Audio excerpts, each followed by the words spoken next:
Oh, there we go. Oh, come on. There we go. Ah. Okay, welcome to Creating Comics with Old Men. Or an old man.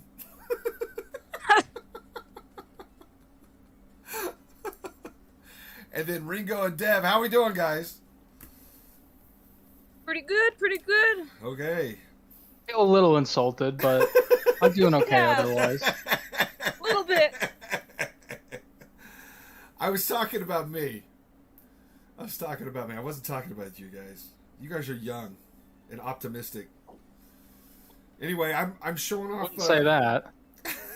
We'll stick with young. we'll stick with young.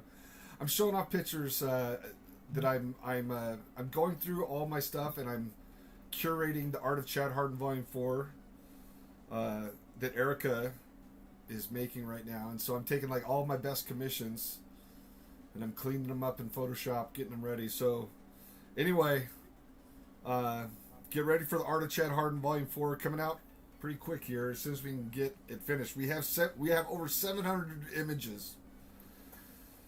And we gotta whittle it down to like the best 120. So Sounds like a challenge. anyway, coming soon. So there's that. Let's show the Godzilla commission. I did a little bit more work since our last live stream. I'm looking at this now, and I realize I got to do something with Zatanna. I have her holding her hat, and I don't really dig it. So I gotta fix that. But everything else is looking good. Anyway, I figured I'd show that just so everyone could see the updated process on Godzilla. And then I also finished a Death Watch page that no one got to see. So we're just going to bring it up here real quick. Or I can't remember. Have you guys seen this panel? Where they actually summon Darius, the vampire. Did you guys see that? I can't remember. Did we show that? Watching a Carl Jr.'s ad. You're watching a Yep. Carl's Jr. ad? Or am I Yeah, watching? on Twitch. Okay, now I can see. Oh, okay. So did we show this at all? I don't think we did. So they're doing the whole the blood sacrifice. The blood goes into the altar. Oh no, we didn't show that. Yeah. Wakes up Darius, and then he just obviously he's been asleep for hundreds of years, so he's super thirsty, and he just starts draining everybody. So we get like the first glimpse of him. And now what we're going to draw is the next page. Uh-oh. Oh, he's gross. I love it. Yeah, he's super gross. Oh, here we go. All right. All right, so now we get to do the whole full-blown vampire, so this should be fun. But we were talking about Miss Marvel. So if you and you know, I'm going to switch back over to live multi-stream and see. I updated Windows last night. Let's see if we can see chat from... If anyone's on Facebook, chime in. Let's see if we can see any of the Facebook and YouTube comments coming in here. All right, we'll see. We'll see if they show up. But we're talking about Miss Marvel and the current kerfuffle over... the current hatred that Kevin Feige's getting over, and I'm probably pronouncing his name wrong because I don't listen to anything, I read it. But anyway, he's in trouble. He's got Marvel fans mad at him. So we'll see how he handles that situation.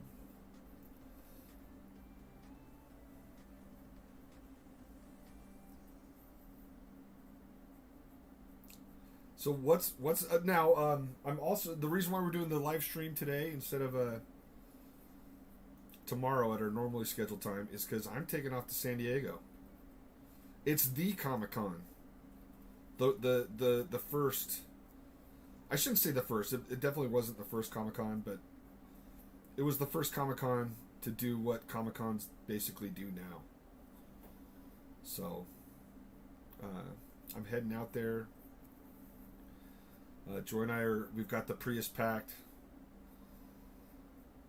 Well, not only that you're just going there, I got You're also featured, aren't you? You have a panel. I have a panel. We're doing a panel at Comic-Con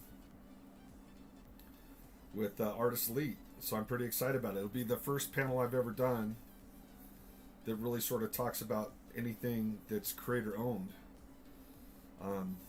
I did a panel there once before for digital webbing, but that was somebody else's creator owned book that I was freelance for. This is the first time I'm doing a creator owned book that's my creator owned book.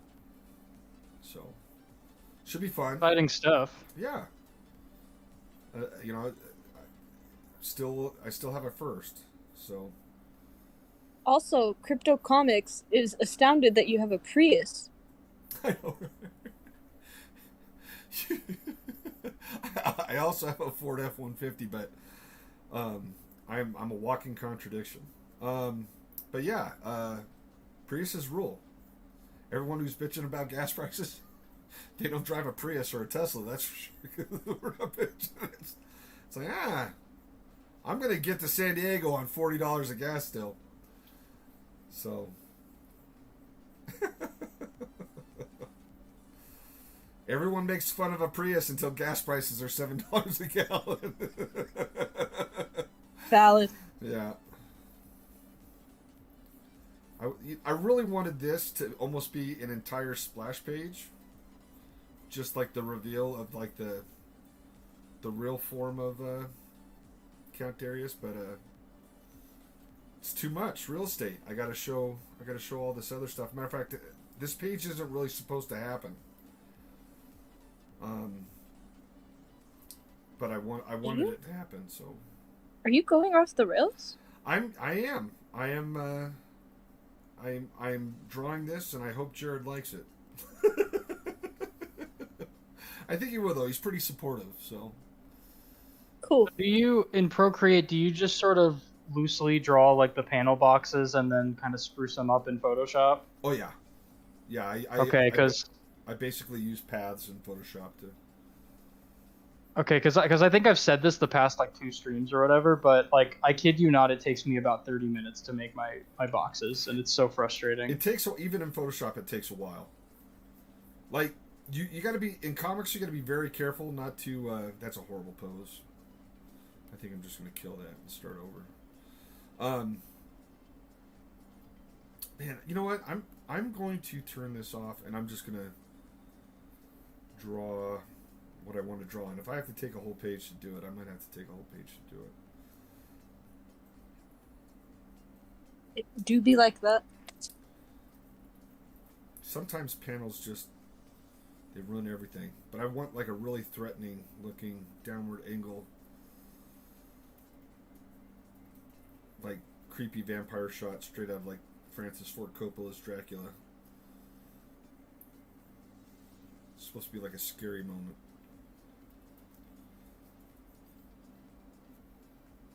God, who's your colorist for Overwatch? So right now it's Chuck Michael Obach. He's going to be doing issue 1. And I think he's got like a couple pages colored, but I think he has 4 that he's still working on. But the deadlines are pretty far out, so that's okay. Also, you said Overwatch, not Deathwatch. Oh. Hey, it's okay because when Alex was here, Cuphead, I always said Cup Bop instead of Cuphead. Pup Bob. Okay, that's pretty good. It shows you where my mind's at. I'm like, delicious Korean food. Oh yeah. Thanks for calling me out on that, Dad. Right. I appreciate it. I really do. Cup Bop. I was like, is Chad doing something with Overwatch? Like what? I love the aesthetic of Overwatch, but I've never played it. Yeah, well, Bobby Kotick is still the CEO of Activision, so yeah, that's a bad thing.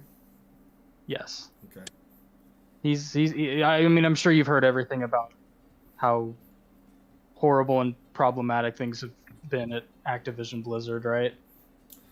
What I know about Gamersgate does it have to do with Gamersgate or?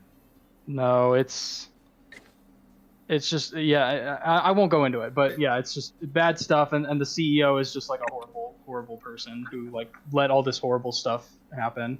I mean, I think I mentioned on one of the streams because I used to be into Overwatch, and then I was watching one of the old animations, and then it hit me. I was like, oh yeah, some of the people who animated this were like stole breast milk from like one of the fridges, and it's a really weird and uncomfortable thing to think about. Well, I gotta hear the story now. You can't just.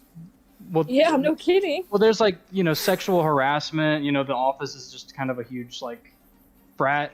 It's been described as like a frat sort of house. Just really no bueno stuff. Okay, but they stole someone's breast milk From the fridge. to drink? Yeah. Yeah. That's really that's gross. gross. That's Yeah. Disgusting. yeah. That's Yeah. I mean, I don't know. Like, if you like Overwatch, that's fine and everything. But just seeing them be like Overwatch 2, haha, forget this lawsuit that's happening right now. It's just like, it just leaves a bad taste in my mouth. That's too bad. it is. Why we can't have nice things? Yeah, because it.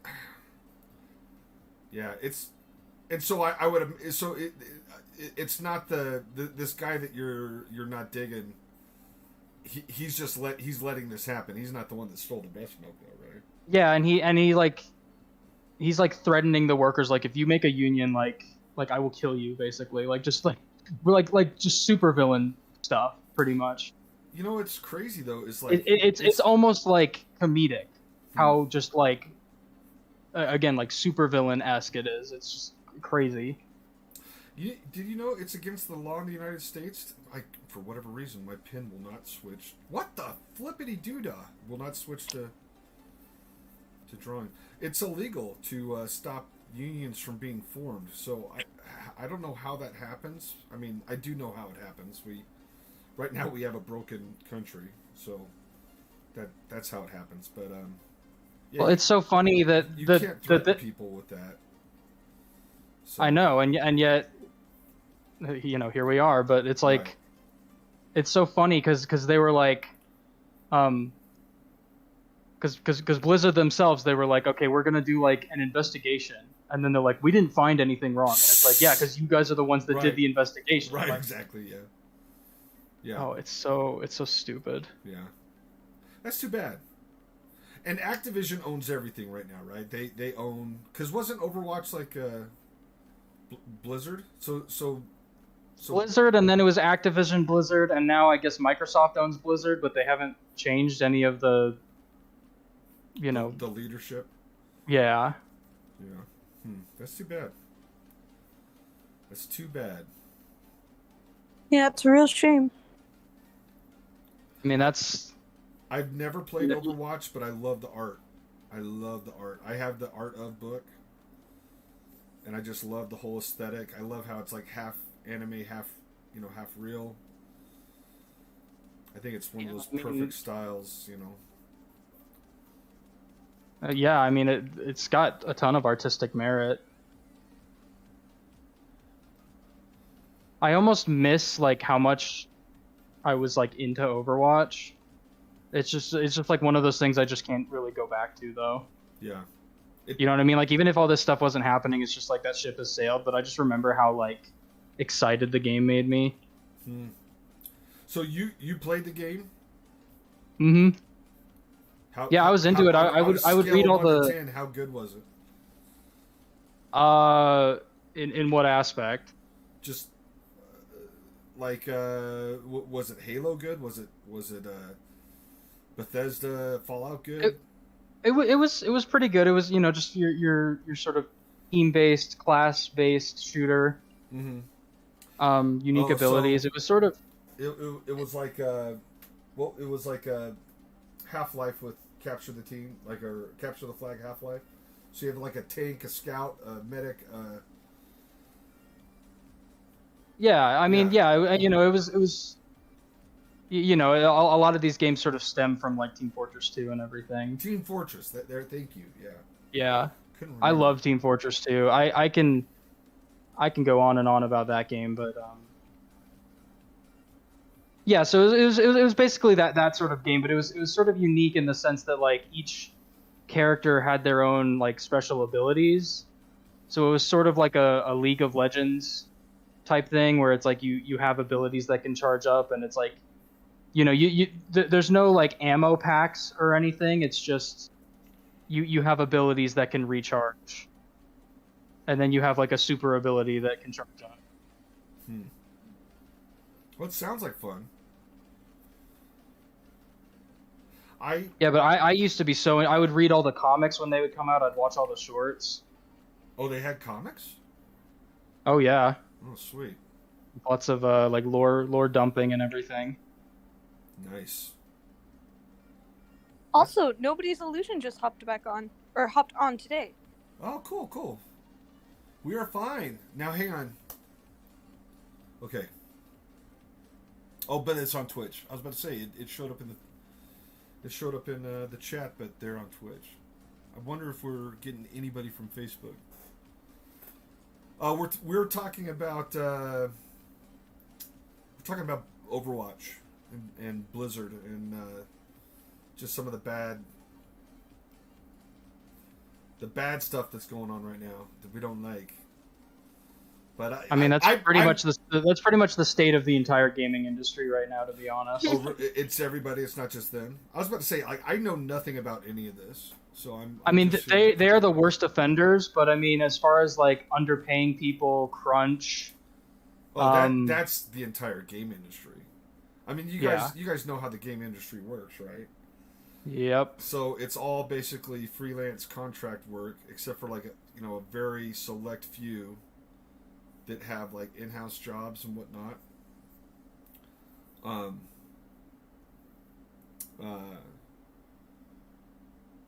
And then if the game does well, then you basically live to make another game, and if it doesn't do well, then everyone's fired and they have no work. Yep. So, anywho, yeah, it's a tough gig. Being an artist right now is, it's not for the lighthearted. You gotta get in there and fight. It's a little bit of Mad Max. You've got to fight for your right to party. Yeah. Exactly. I was so glad you knew where I was going with that. Well, that's from my generation. I'm surprised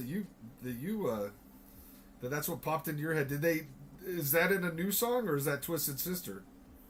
That's Twisted Sister. You can thank my dad for that one. Okay, all right. Wait, I don't know. Well, there's the Beastie Boys, and then there's hold on. What was Twisted Sister? We're not going to take it. I am. We're not going to take it. Is Twisted Sister?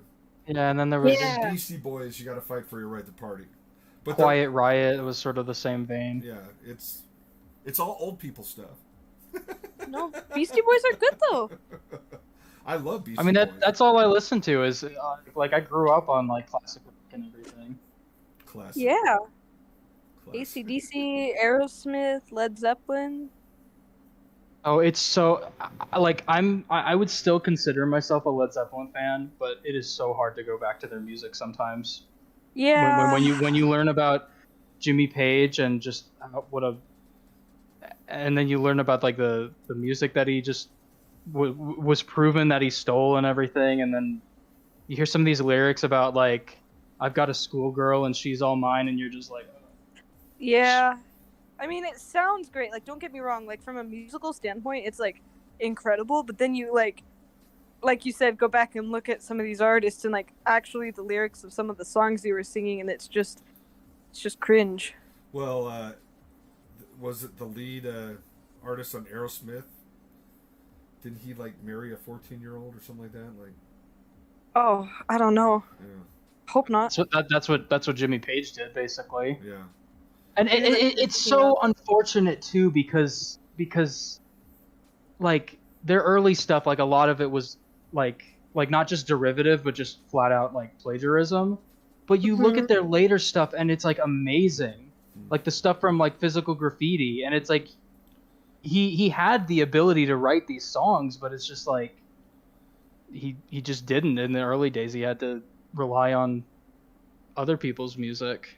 And it's a little weird in the music industry, how much like covers are actually allowed. Like, You know, there's no problem with singing somebody else's song so long as you make sure that people know. What was the band that got in trouble from stealing that one from the Rolling Stones? Like Bittersweet Symphony. Do you guys remember that? Oh yeah. And like they never. I think it was the Verve, right? Yeah, the Verve. There you go. Thank you. Yeah. Yeah. So and like they never made a penny off of that. It all went to like the Rolling Stones.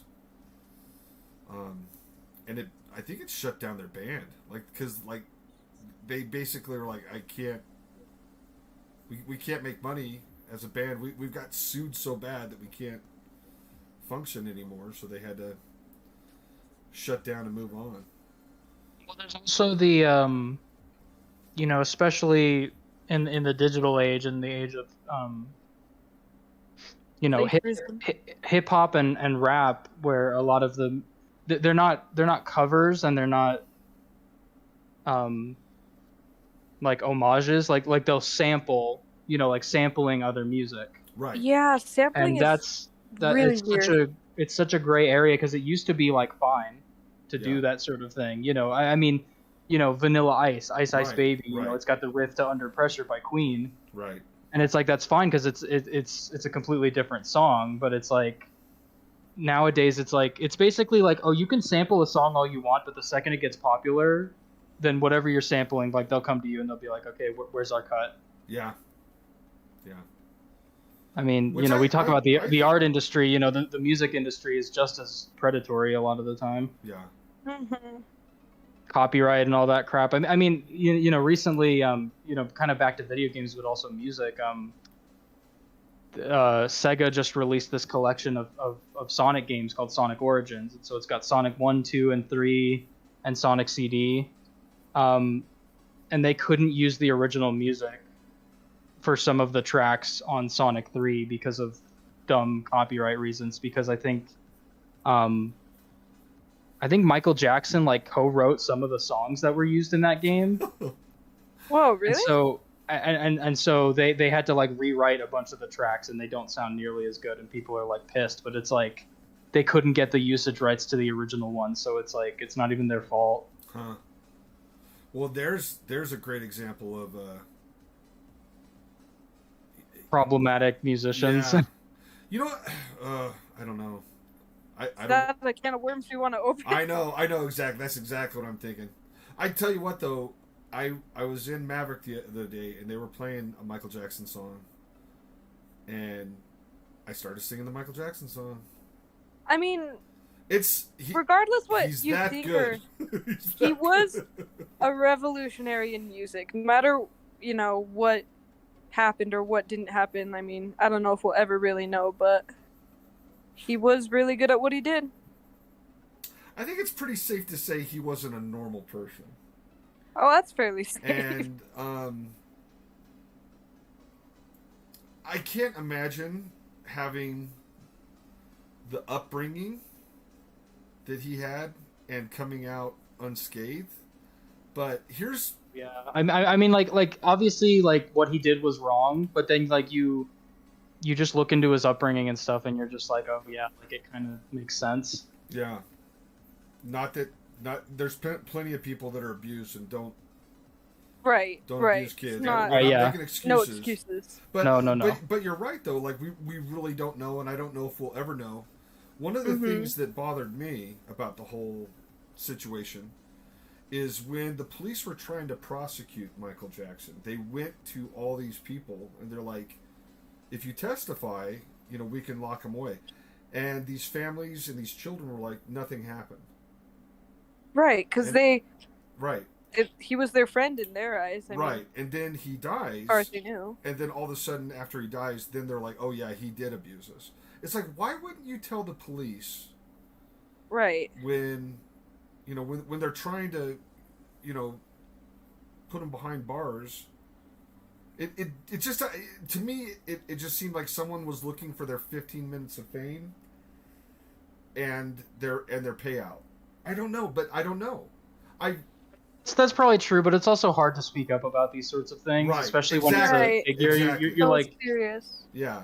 I mean, all the stuff with Bill Cosby and everything, you know, it's like the same thing. Well, there's so much evidence with Bill Cosby. Yeah, it's, there is. The payoff checks, a lot of these victims, especially with Bill Cosby, are very vocal very early on, and but this was at the super height of like Bill Cosby's power. So like, he's just cutting people checks for like $300,000 just to get him to shut up. Well, that's what Michael Jackson did too, right? Really? Or was it? I don't know. That's That's what I always heard. I don't really know though. Yeah, you know, and I guess that's what we have to say is like we don't know.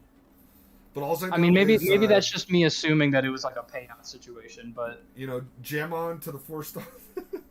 I'm still, when those songs hit, I'm still dancing to them. I'm still singing.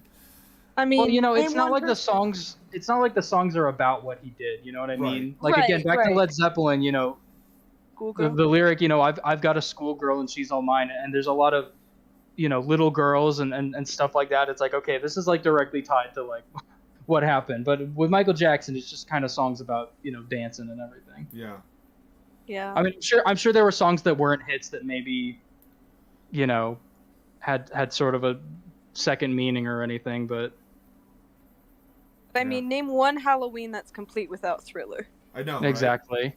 And it's still, oh man, you guys don't understand like how insane Thriller was when Thriller dropped.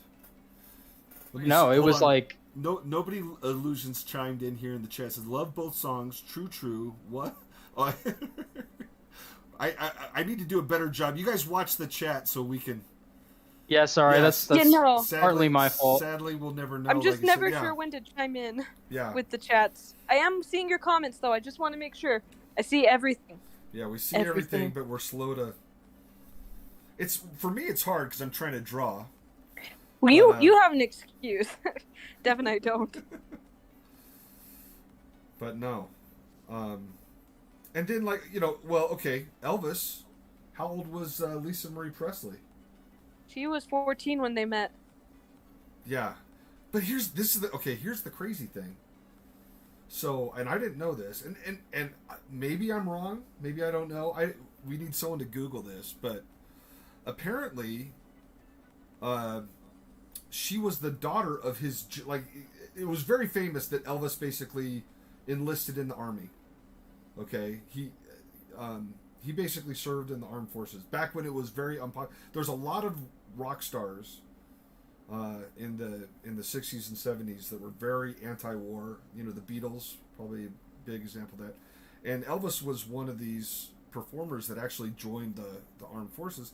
And I think the rumor is that Lisa Marie Presley was the daughter of the general that Elvis served under.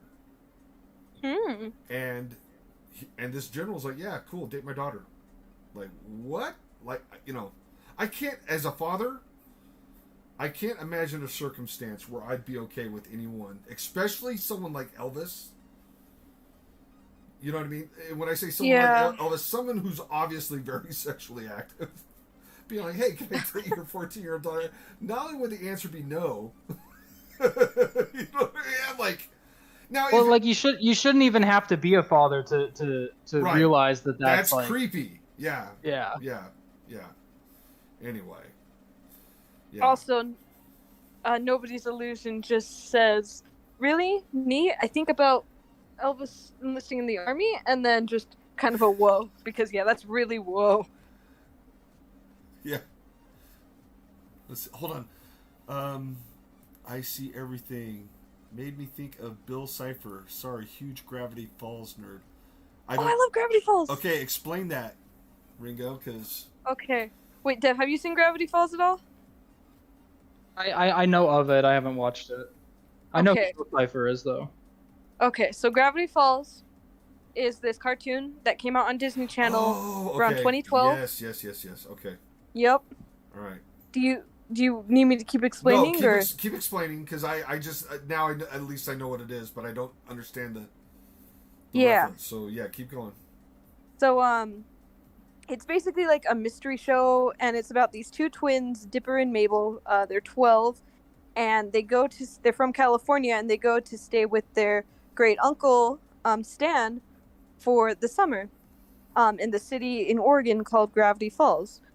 But what's weird about Gravity Falls is it's like a hot spot for weird paranormal activity. Like the very first episode, Mabel gets a boyfriend who, like, her brother thinks is a zombie, but it turns out he was actually a bunch of gnomes stacked on top of each other, pretending to be a teenage boy so that Mabel would marry them.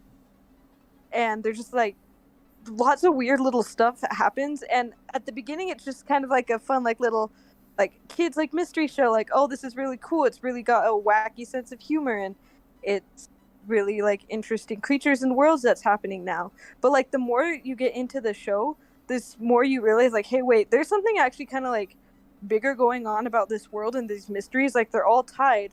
And one of the biggest aspects is that on the very first day that they're there, Dipper, the boy, finds a journal that has a 6-fingered hand with the number 3 on top of it. Mm-hmm. And it has like all these like creatures and secrets about Gravity Falls, like somebody was studying them. And anyway, the Bill Cipher that Nobody's Illusion mentioned is essentially like, you know, the Illuminati, the all-seeing eye, like the triangle with the eye.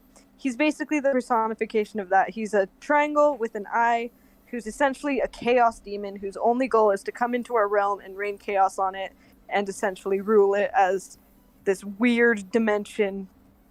And so it's just about them discovering the mysteries of the city, the mysteries about their great uncle, who the author of the journal is, and like eventually how to stop this demon from turning their world into, you know, nothing but chaos and madness. And it's super, super good.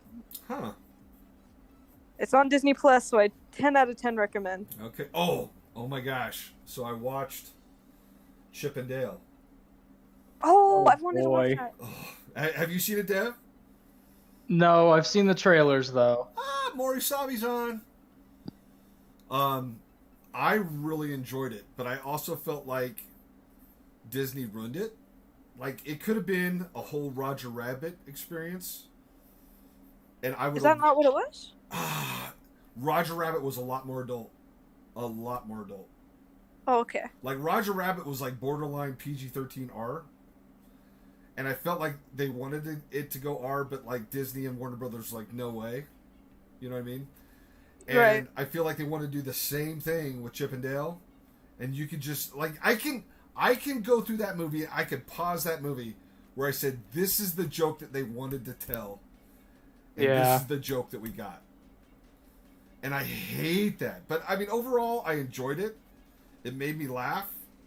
I wish I would have watched it with Alex or Perry, because like Perry was the one who's like, you gotta watch it, and I wish I would have watched it with him because it would have been that much better.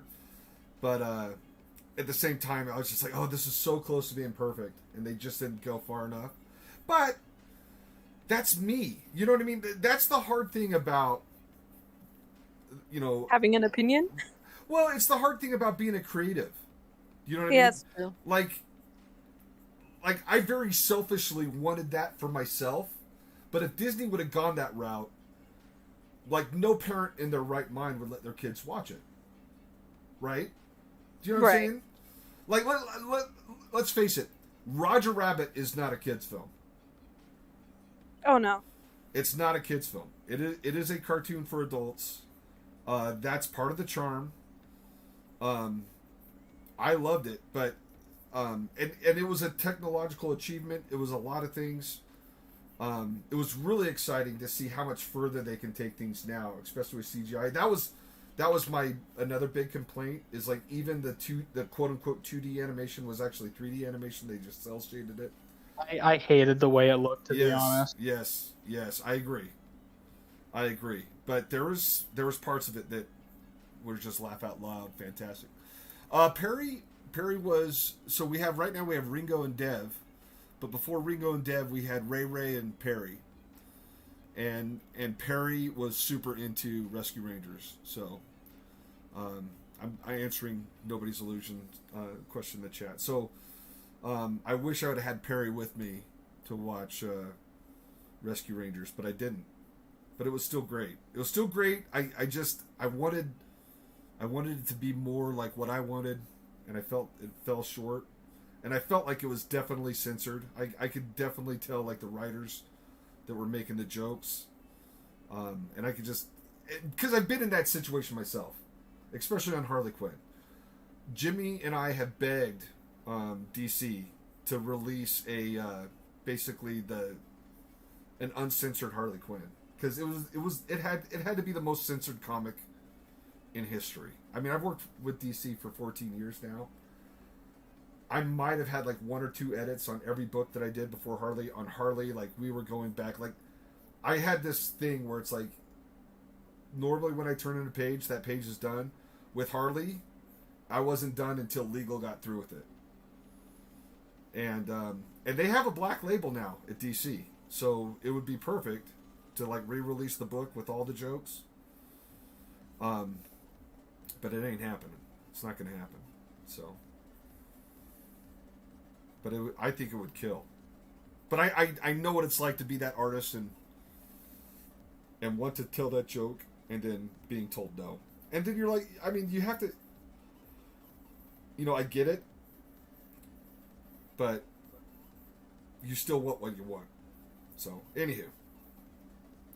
Yeah, I mean, back to Gravity Falls. I mean, the guy who made it, Alex Hirsch, he released this whole thing where he's like, "This is every interaction I had with Disney trying to get jokes to pass." Wow.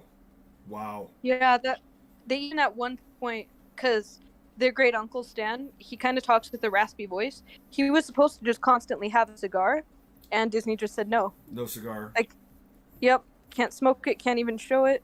And knowing that, then like, kind of makes his character a little more, I don't know, how one, just kind of this crass old man.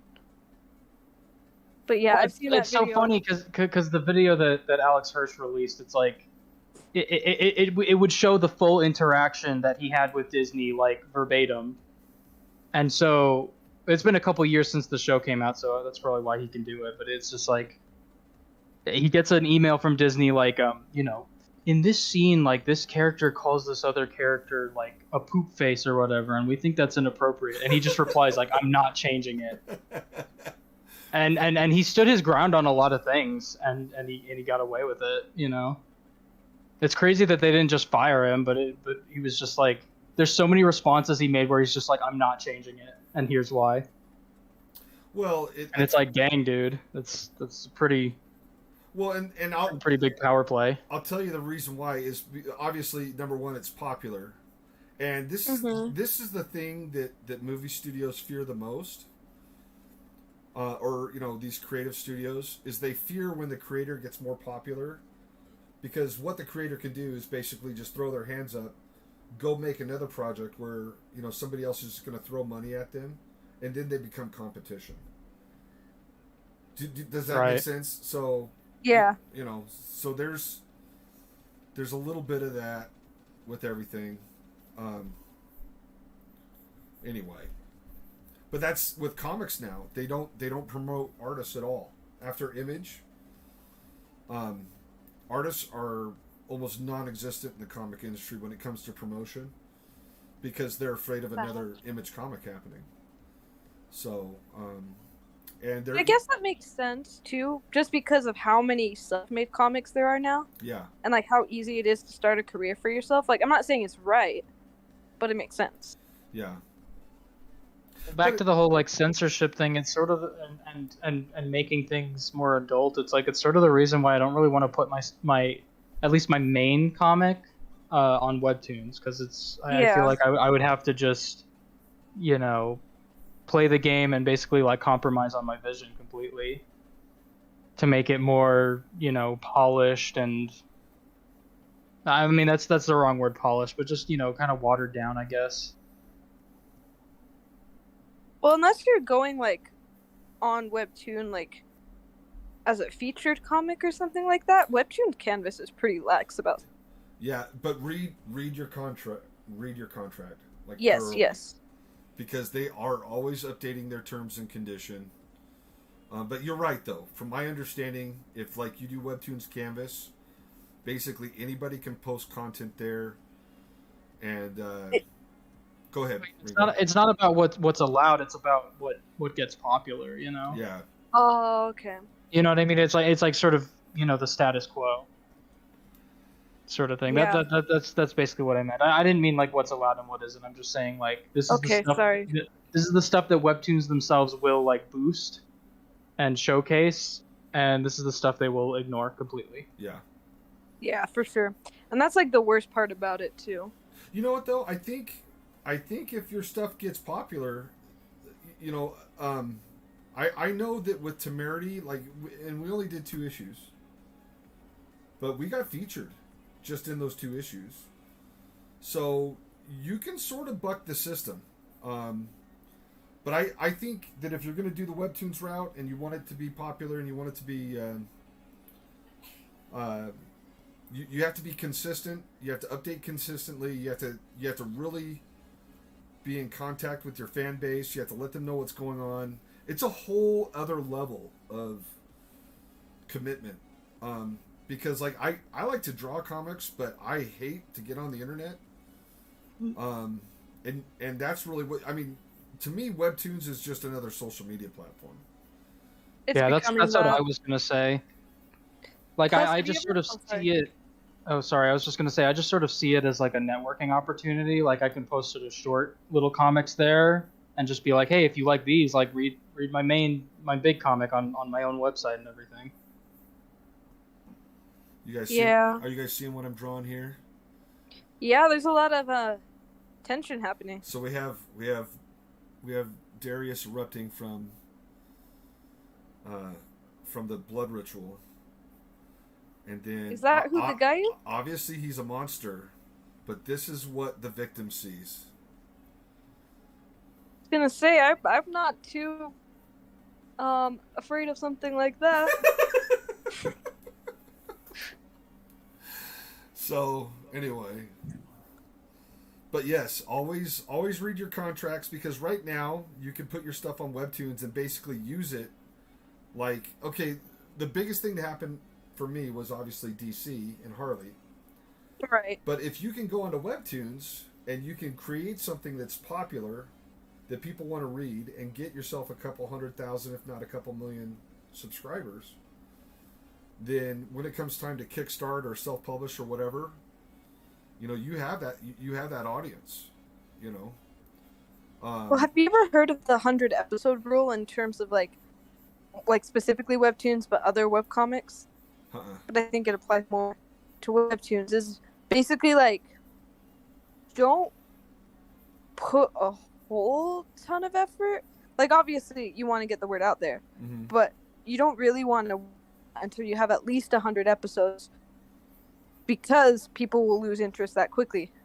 Really? That's kind of like the general unspoken rule. Like, no one's actually come out and said that, but that's kind of the trend, and it's what I've noticed a lot of people try to go by. Like, obviously, the more promoted ones are, they have Webtoon on their side, you know, but for all the, like, self-made people, it's kind of the unspoken rule. So it is. What's like the big, huge comic that absolutely everyone's reading on webtoons? Is it Lore Olympus? Is that still... Yeah. So what's the Lore formula Olympus. on Lore Olympus? Like in terms of like promotion, or Yeah, like you know, how have they stayed popular for, like, they've been popular now for what, 5 years, right? yeah. So I think their thing was Definitely post consistently, like you said. That's, Yeah. that's one thing. I don't know what the rate is or anything, like how often it is, but they post once a week, every Sunday. Oh wow, okay. So I think posting on a Sunday is good because a lot of times people don't have anything to do on Sundays. And then I also know they had webtoons behind their back, like from the very beginning. Like, it started as a promoted thing. I'm not sure if anything was going on before that, but I know, like, right off the gate, because I've been reading it ever since it came out. Right out the bat, it was promoted like crazy. Like, Webtoons was like, this is the new big thing.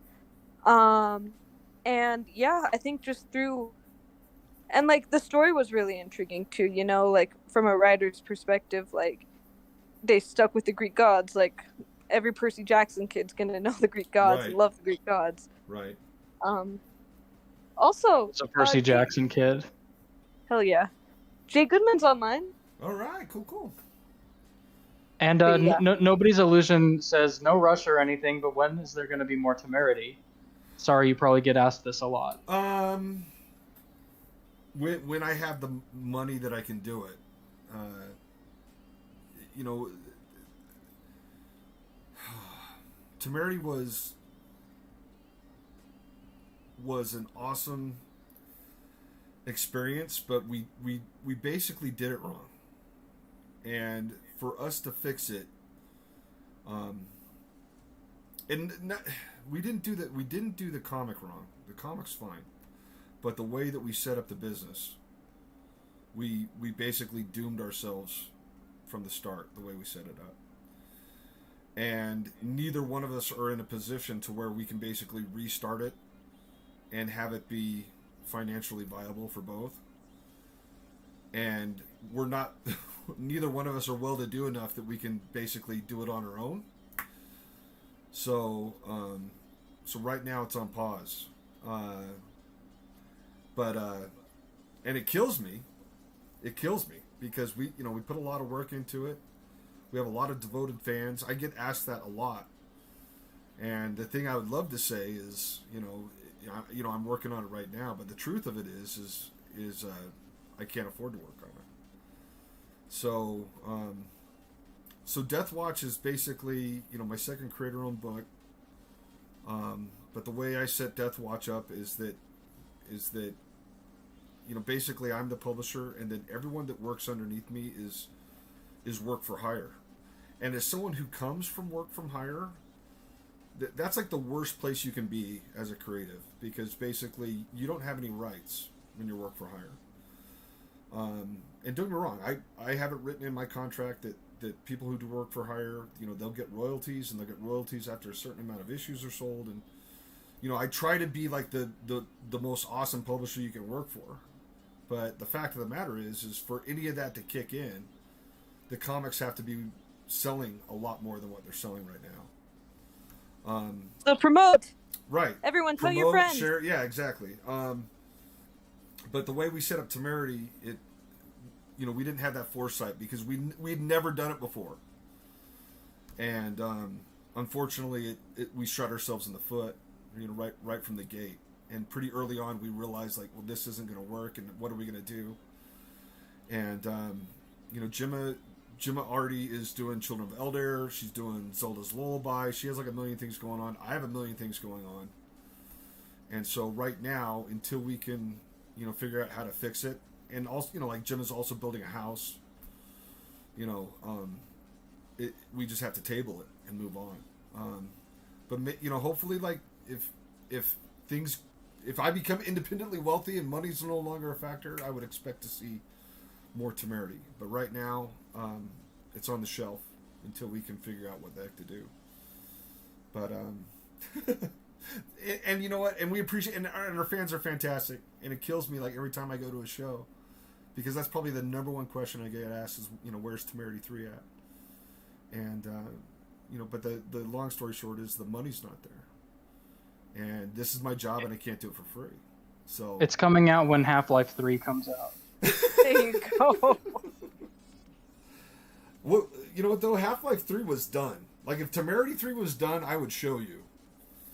Like, from what I understand, Half-Life was done, but they didn't launch it because PlayStation 2 and Dreamcast.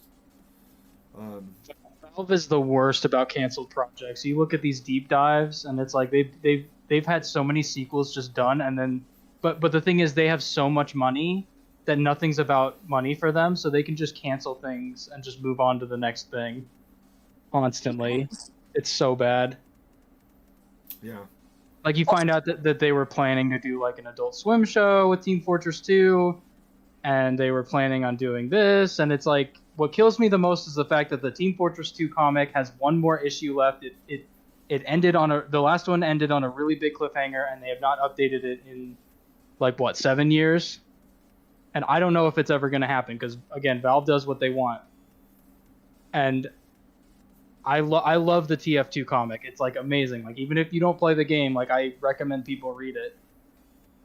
And again, on their website, the last comic, it has said coming soon for the last like 7 years. Yeah.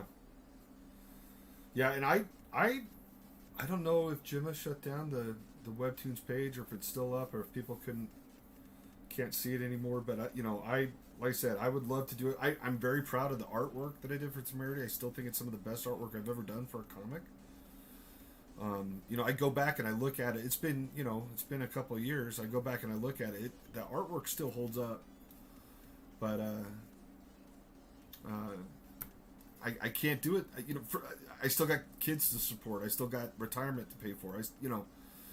If it's not bringing in the juice, it's a hobby, and I got to bring in the juice. So anyway, and that's the other thing that's really hard. It's just like what Temerity deserves is a full-time crew working on it full-time. To get stuff coming out on a regular basis.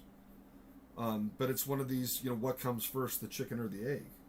It's really hard to do a comic if you're doing it as a hobby. It just doesn't work out. You got to treat it like it's your job because it takes full-time work to put it out. But hopefully one day. But right now all of my creator-owned energy is going into Death Watch, and I hope that I learned enough from how we did Temerity that I don't repeat any of those same mistakes again, and it becomes a little bit more sustainable. But I can definitely understand, like, Temerity was definitely more of an all ages book, all audience book, and this is definitely not an all ages, all audience book. I'm going for like a hard R with this. So,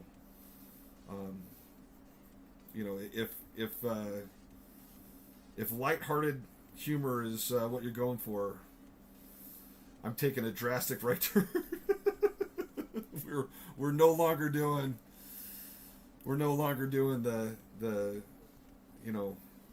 fluffy Lolita suits and stuff like that. This is definitely more horror. So I don't know. Sexy Man is actually a demon that bites your head off. Seems pretty Disney to me. Yeah. So we got some Black Cauldron stuff going on right here. I can't So, believe it's already almost 4:00, guys. Yeah, I was know. gonna say also Allison's online. Hey, Allison. yeah, and Mecha Jared and CFG Games. CFG Games. Okay. You know what? I think CFG, they were on before. They're the CFG. You're still with oh my gosh, Ultima Online, right? Let's see. I think Alec, Perry's still working with them. So Con Freaks and okay, cool. All right, sweet. Yeah.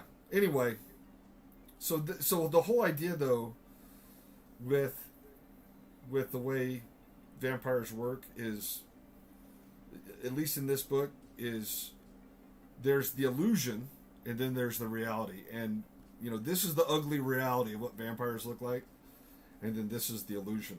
So, but they're very wily. They don't actually shapeshift, but they can affect like what people see in their mind. So Really cool.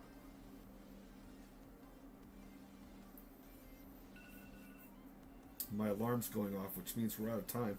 But so let's talk a little bit. I will be at San Diego. Is anyone here going to San Diego? A little bit like Hypnosis. You have to read. You have to read to find out. You have to read it. You have to buy the book when it comes out and see. By Death Watch. Or just watch these films. Every time we do a live stream. But I'm heading out to San Diego. So if anyone's, when is San Diego? San Diego starts Wednesday next week. So in 6 days. Let me shut my alarm off. Can you guys? I don't know if you can hear that or not, but I'm definitely going to be there, and we're doing the Death Watch panel. It's so funny. So Ben Templesmith, I saw Ben in at Denver, and Denver was an awesome show. Did I talk about how awesome Denver was? A little bit. I You will. said it like it unexpectedly did like super super well, right? Yes. So Fan Expo, I really like the people at Fan Expo. I like the way they run shows. I like the way they treat comic people. There are some comic people that don't like them because they split the green rooms with the celebrities and the comic celebrities.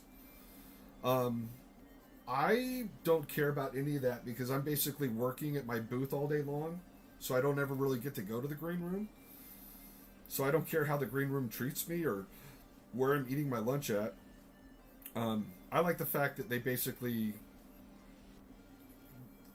treat me very well. I don't have to get a hotel and I have to get a plane ticket. Like, they take care of all that for me. And for me, that's the most important thing. And so I like their shows, and they bought out Denver Comic Con. And so the first time I went to Denver Comic Con and Fan Expo was running it, it was sort of like a test run. And this time you can tell, like, they went and they said, okay, what did we do wrong? And then they fixed it. And that is the mark of, like, competence and a well-run show. Okay? I mean, you guys have heard me talk forever about, like, why I won't attend FanX in Salt Lake. And it's because FanX, to this day, they don't know how to treat comic people at all. They just don't. Like, they don't read comics, they don't understand comics, they don't understand who to bring in the crowds. They don't know what to do with the artists. Like, that, you know, and if you're an artist and you're going to FanX and you're successful, all the power to you. I'm talking about my experience with them, not your experience with them. But for me, it's just like they got worse every year. Like, every year they just got worse in how they handled it. And I finally just said, I'm not doing this anymore. I mean, I got so angry the last time I went to FanX, I literally thought I might stroke out. Like, I was that angry. I was ready to, like, kill people. And I just said, this isn't worth it. It's not worth it. And so I don't go. But with Fan Expo, it's like every time they do a show, they take notes, and they're like, okay, we're going to do it better. And so I really like their shows. I really enjoy their staff. I like the way they do panels. I'm on, like, a first name basis with everyone there, so, you know, they're almost like family at this point. And I like that. I like that relationship. So now San Diego is not a Fan Expo show, and but it had that same feeling. But a lot of the people who used to run the original Fan Expo San Diego, you know, they're retiring and they're moving on. Like, Clydeen used to run Artist Alley, and I don't physically think that she can do it anymore. I don't know who they have running it now, but it's definitely not Clydeen. So, but it still has that feel for me. It still has that feel of you know, comic based, even though it's really not comic based anymore. Especially now that, like, Marvel and DC don't even show up. I guess Marvel's going to be there, but DC's not going to be there. But anyway, I'll be there. So if you're in San Diego, come by, say hi. I'll be in Artist Alley 22, which I need to put up on my social media. I haven't done that yet. I need to do another sexy shot of what I call Stephanie Meyer's vampires, but I might have to pull out some reference on this. I'm not going to pull it out on the stream though. Oh, so Allison said, Chad, they improved the Artist Alley for FanX. Did they actually mark the booths so people can find out where people are? But they had a lot of theft. That's not an improvement, Allison. Sort of. Okay, see, I don't want to go back until the answer is no longer sort of. So, you know, call me crazy. Call me crazy. But,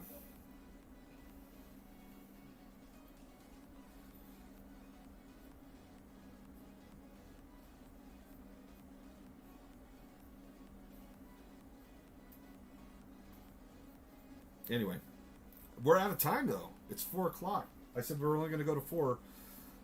Ringo has a D&D game to Are you the DM or are you just playing? I'm just playing this time. I don't know if anybody's familiar with any of the official D&D books, but it's the Curse of Strahd campaign, and my boyfriend's the DM, and I get to be a bard. I get to be the most bard you could think of. You're the arrow magnet. I am. I'm also the vampire magnet and the chick magnet and the guy magnet. What?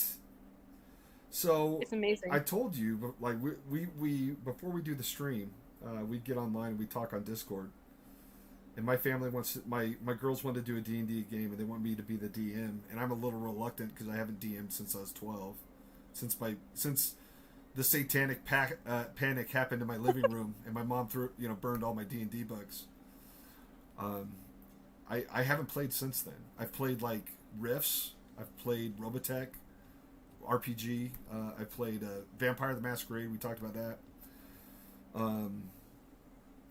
But I haven't played D&D in a very, very, very, very, very long time.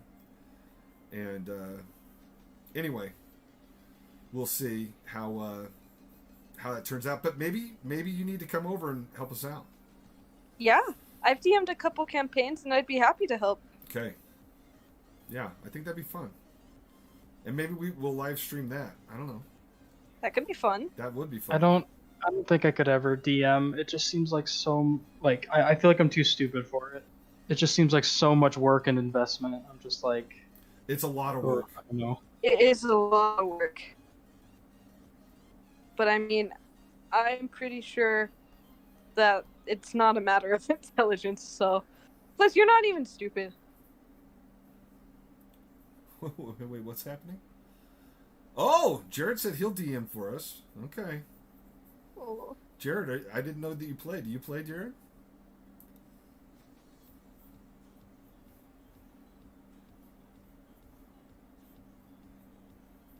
Nobody's Illusion, I highly recommend. Even if you just like get a book and like read how to play, it's a lot of fun. It's a good form of escapism. Oh, a healthy form of escapism. I thoroughly enjoyed it. I just like I said, all my stuff got destroyed. All my first editions. I told you my defense, like trying to get my mom to stop burning my books. I was like, but Mom, they gave Jesus infinite hit points. That's right. Yeah. I was like, but Mom, Jesus has infinite hit points. Anyway. Still think that should be a question to ask the missionaries if they come knocking. I know, right? How many hit points does Jesus have? Infinite. But like, you could still do like a crazy thing, like, expel him to another dimension. Do you know what I mean? Yeah. Technically, you could trap Jesus in something and he couldn't escape.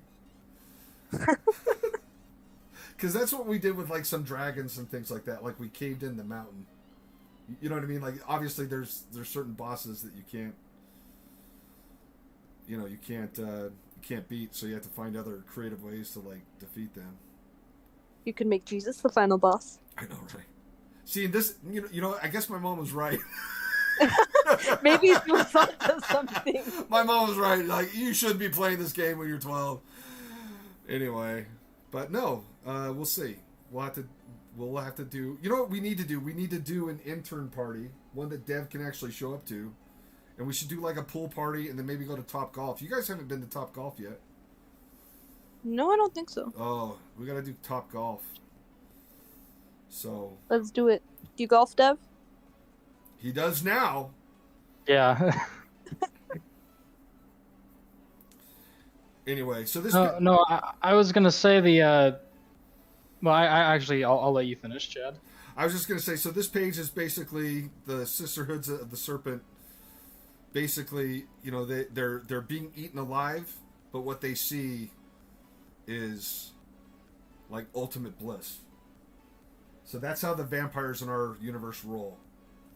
Okay. What's happening in panel number You have to buy the book. second to last.